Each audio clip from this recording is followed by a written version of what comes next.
తెలంగాణ సంస్కృతి పండుగ బతుకమ్మ వేడుకలకు రాష్ట్రంలోని మహిళలు సిద్ధమవుతున్నారు. బతుకమ్మకు పుట్టినిల్లు ఓరుగల్లో సైతం ముస్తాబవుతోంది. ఇప్పటికే బతుకమ్మ పేర్చే పనిలో మహిళలు నిమగ్నమయ్యారు. మొదటి రోజు బతుకమ్మ సంబరాలకు సిద్ధమవుతున్న మహిళల వద్ద నుంచి మరింత సమాచారం మా ప్రతినిధి ప్రశాంత్ అందిస్తారు. తెలంగాణ పల్లె సంస్కృతికి పండుగకు నిదర్శనంగా నిలుస్తుంది బతుకమ్మ. బతుకమ్మ అంటేనే ఓరుగల్లుకు పుట్టినిల్లుగా చరిత్ర ప్రసిద్ధిగాంచింది. అయితే ఓరుగల్లులో ఇప్పటికే బతుకమ్మ వేడుకలు అంబరాన్ని అంటుతున్నాయి. ఈ రోజు నుంచి ప్రారంభమై నవరాత్రులు కూడా దుర్గాదేవి రూపంలో ఆ అమ్మవార్లను పూలతో పూజించే సంస్కృతి బతుకమ్మ. అయితే బతుకమ్మను ఇప్పటికే ఈరోజు పెత్రమావాస్య రోజు ఓరుగల్లులో తొలి బతుకమ్మగా 1000 స్తంభాల గుడిలో ఆడి పాడుతుంటారు. అయితే ఇప్పటికే మేకింగ్స్ అంటే ప్రిపరేషన్లో ఆడపడుచులంతా కూడా నిమగ్నమయ్యారు. ప్రస్తుతం మనము హన్మకొండ వరంగల్ పశ్చిమ ఎమ్మెల్యే గారి క్యాంప్ కార్యాలయంలో వారి కుటుంబ సభ్యులంతా కూడా బతుకమ్మను పేరుస్తున్నారు. వారితో మాట్లాడించే ప్రయత్నం చేద్దాము. ఎందుకంటే ఓరుగల్లు అంటేనే బతుకమ్మకు పుట్టినిల్లుగా చెప్తూ ఉంటారు. ఇక్కడ మొదటి బతుకమ్మ కూడా ఇక్కడి నుంచే ప్రారంభం అయ్యింది అనేది చెప్తుంటారు. వారితో మాట్లాడించే ప్రయత్నం చేద్దాం. అమ్మ చెప్పండి, ఈరోజు బతుకమ్మ ప్రారంభం అవుతుంది, ఎలా ప్రిపరేషన్ స్టార్ట్ చేశారు? చాలా బాగుందండి. ముందుగా అందరికీ బతుకమ్మ శుభాకాంక్షలు. మా చిన్నప్పుడైతే ఊరికి వెళ్ళి బతుకమ్మ సెలబ్రేషన్స్ చేసుకునే వాళ్ళము. ఇంకా రాను రాను పెళ్ళైన తర్వాత ఇంకా ఎక్కువ సిటీలోనే జరుపుకుంటున్నాము. ఊరికి సిటీకి ఏంటంటే తేడా, అక్కడ పూలు చాలా ఫ్రెష్గా అప్పటికప్పుడే తెంపుకొని అప్పటికప్పుడే బతుకమ్మని పేర్చుకుంటాం అన్నమాట. ఇంకా సిటీకి వచ్చేసరికి పాపము అందరూ ఒక 2 రోజుల ముందు నుంచే మార్కెట్కి తెచ్చి అమ్మడము, మేము వెళ్ళి తెచ్చుకోవడము, కొంచెం పూలు ఫ్రెష్నెస్ తగ్గుతుంది. ఊర్లో అయితే చాలా ఫ్రెష్గా ఉంటాయి, చాలా బాగుంటాయి. చాలా ఇంకా సందడి వేరే. ఇక్కడ కూడా బాగుంది. ఇక్కడ కూడా మేము సాయంత్రం 1000 స్తంభాల గుడికి వెళ్ళి బతుకమ్మ ఆడుకుంటాము.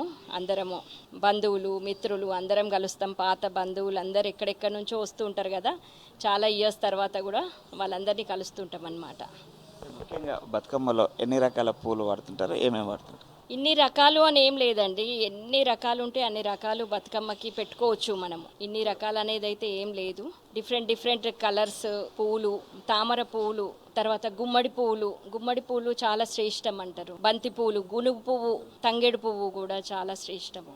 9 రోజులు ఊర్లో అయితే తప్పకుండా 9 రోజులు మా అమ్మమ్మ అయితే 9 రోజులు పేర్చేదన్నమాట. మధ్యలో ఒక రోజు అలిగిన బతుకమ్మ అని ఆ ఒక్కరోజు పేర్వకుంటూ ఉండేది. ఆ ఒక్కరోజు మేము గొడవ చేసేవాళ్ళం, ఎందుకు పేర్వలేదు ఈరోజు అని చెప్పేసి. మాకు అప్పుడు తెలియక. కానీ మధ్యలో ఒక రోజు పేర్వరనమాట. బతుకమ్మ అలుగుతుందంట ఆ రోజు.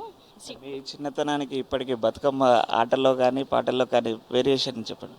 వేరియేషన్ ఏం అంటే చేంజెస్ అంటే ఇంకా ఎక్కువైందనే చెప్పుకోవాలి. ఇంకా అప్పుడు మరి ఇంత సోషల్ మీడియా అవేర్నెస్ ఎక్కువ లేదు కాబట్టి అప్పుడు మనకు తెలియదు. ఇప్పుడు సోషల్ మీడియా వచ్చిన తర్వాత చాలా అవేర్నెస్ వచ్చి బతుకమ్మ సెలబ్రేషన్స్ ప్రతి ఊర్లో ఎట్లా సెలబ్రేట్ చేసుకుంటున్నాం అనేది తెలుస్తుంది మనకు కూడా. చూస్తుంటే చాలా ఈ 2 days అయితే ఏం న్యూస్ కూడా చూడము, ఈ బతుకమ్మ సెలబ్రేషన్సే టీవీలో చూస్తూ ఉంటాం అన్నమాట.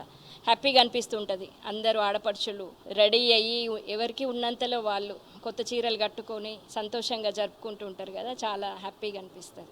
మీరు అంటే ఇప్పుడు చూస్తున్నారు కదా, ఓల్డ్ ఏజ్ వాళ్ళు ముఖ్యంగా వాళ్ళ ట్రెడిషన్లో ఆడతారు. ఇప్పుడు ఈ యంగ్ జనరేషన్లో కూడా ట్రెడిషన్ మిస్ కాకుండా ఉండడం ఎలా ఫీల్ అవుతుంది? చాలా వరకు ఈ జనరేషన్లో కూడా అందరికీ సెలబ్రేట్ చేసుకోవాలని ఉంటుంది. బతుకమ్మ అయినా ఏ పండుగ అయినా కూడా మిస్ అవ్వకుండా వాళ్ళకి తెలిసినంత వరకు, వాళ్ళకున్నంత నాలెడ్జ్ వరకు వచ్చి అందరం ఒక దగ్గర జమ అయ్యి చేసుకుంటున్నాము. చాలా హ్యాపీగా ఉంది మాకు కూడా. అంటే ఒకప్పుడు పల్లెల్లో పాటలు పాడుతూ ఆడేవాళ్ళు, ఇప్పుడు అంత కొంత డీజే వచ్చింది కదా, దానికి దీనికి వేరియేషన్? డీజేస్ వచ్చాయి, బట్ పాటలు నేర్చుకునే వాళ్ళు కూడా నేర్చుకుంటున్నారు. ఇప్పుడు మా ఫ్రెండ్ ఒక అమ్మాయి పాటలు బాగా పాడుతుంది, సంగీతం క్లాసెస్కి వెళ్తుంది ఆ అమ్మాయి. సో తను కూడా పర్ఫెక్ట్గా పాడుతుంది. ఓకే, అది బతుకమ్మ పాట పాడించే ప్రయత్నం చేద్దాము. ఎందుకంటే బతుకమ్మకు పుట్టినిల్లు ఓరుగల్లు కాబట్టి ఇక్కడ ఆడపడుచులు కూడా అద్భుతంగా పాడతారు. చిత్తూ చిత్తూల బొమ్మ శివుని ముద్దుల బొమ్మ, బంగారు బొమ్మ దొరికెనమ్మో ఈ వాడలోన. చిత్తూ చిత్తూల బొమ్మ శివుని ముద్దుల బొమ్మ, బంగారు బొమ్మ దొరికెనమ్మో ఈ వాడలోన. రాగి బిందె తీస్తే రమణి నీలాకుపోతే, రాములోరు ఎదురాయనమ్మో ఈ వాడలోన చిత్తూ చిత్తూల బొమ్మ శివుని ముద్దుల బొమ్మ.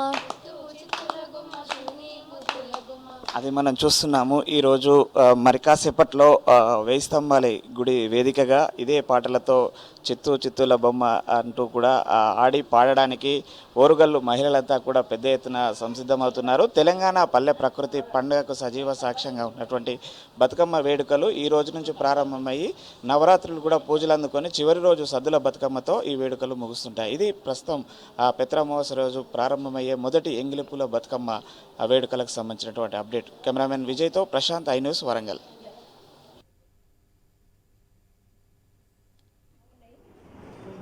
శ్రీమతి సీత జగన్